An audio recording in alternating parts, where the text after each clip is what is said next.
On July 19th, 2024, the world just stopped.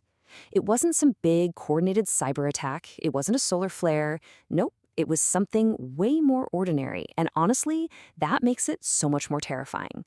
So, how did one tiny little error in a routine update bring global commerce and travel to a screeching halt? Let's break it down. It all started with a blue screen, but not just on your computer, but on millions of them, all at once.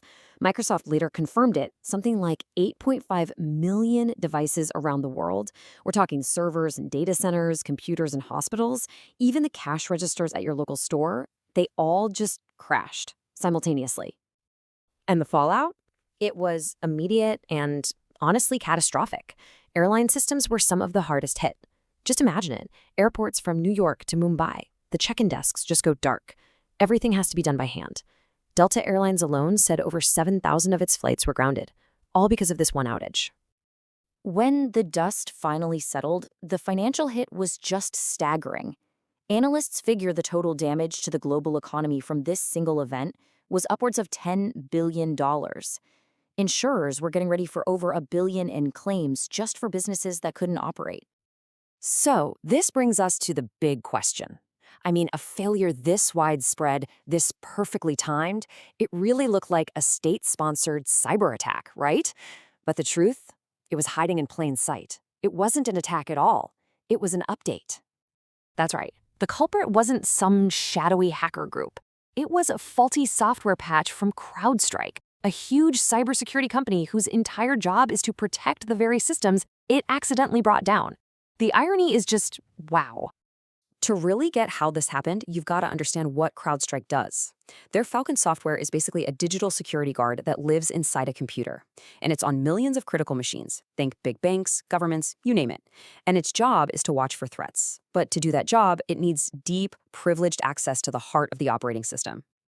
And that brings us to something called kernel mode. Okay, think of your computer's operating system like a fortress. The kernel is the throne room. It's the absolute core. Any code running in there has the highest level of power. It can do anything it wants. Falcon runs in the kernel, so it can fight off malware. But having that much power is incredibly risky. And here's why that risk is so huge. If your web browser has a bug that's running out in user mode, the browser just crashes. It's annoying, sure, but you just restart it. No big deal. But if software running in the kernel, in that throne room, has a bug, it doesn't just crash itself. It takes the entire kingdom down with it. That is your blue screen of death. So what was this catastrophic flaw? You'd think it would be some super complex, sophisticated bug, right? Nope. It was a simple, almost laughably small coding error that ended up having billion-dollar consequences. The timeline here shows just how fast this all went down. At 4:09 Universal Time, the bad update goes live.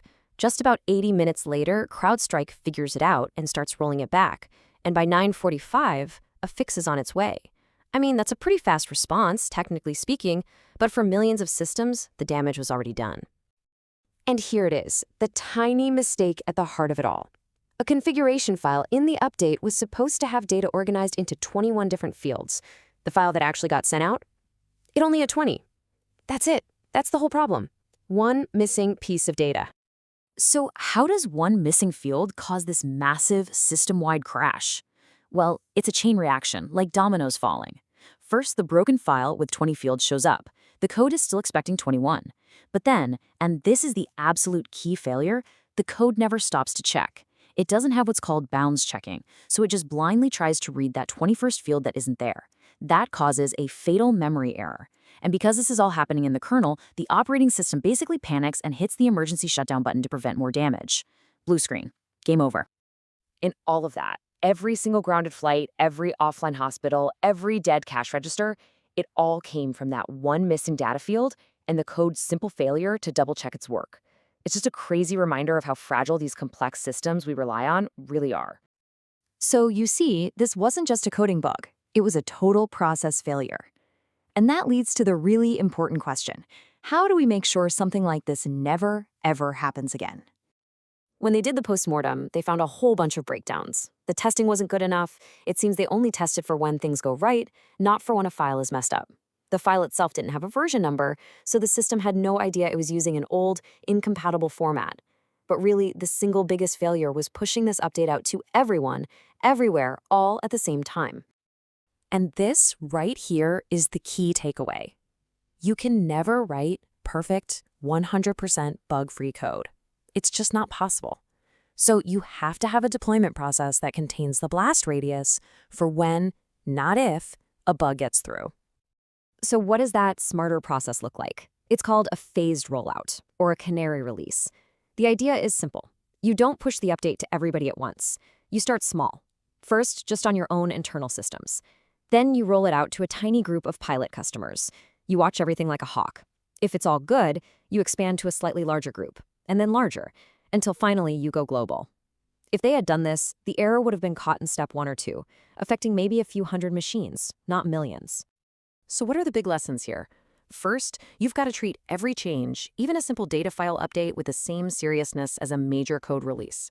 Second, never trust your inputs. Always check them. Third, use those phased rollouts we talked about.